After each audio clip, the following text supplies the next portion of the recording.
In preparation for our next art club meet, we want to make sure that we are painting the background to one of our white pieces of paper, and we want to paint it with a tint.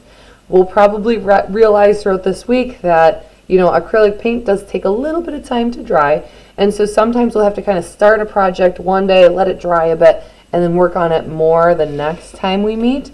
So now that we know the difference between hue, tint, tone, and shade, we want to mix a bunch of the tint. So we can choose a new color, or we can stick with the color that we've been using so far today, but we want to mix it as a tint, and then we are going to color the background of one of our white pieces of paper with the tint. I would use a good like quarter size worth of white paint or more, because we want to make sure that we can paint in most, if not all, of the background. So I used about a quarter size, and you can see I'm coming down to the last little bits here, and it almost covered my whole piece of paper.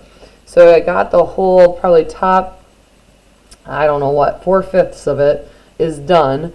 But I didn't quite have enough to make it to the bottom, but that's okay, because we're going to be painting the foreground in tomorrow. So as long as you get the background all painted in, it should be good to go, but just make sure you're making enough of the tint as you're mixing it to cover a majority of that piece of paper. We're going to now let this dry, and that's going to serve as our background, where we're going to start building and painting on top of next time.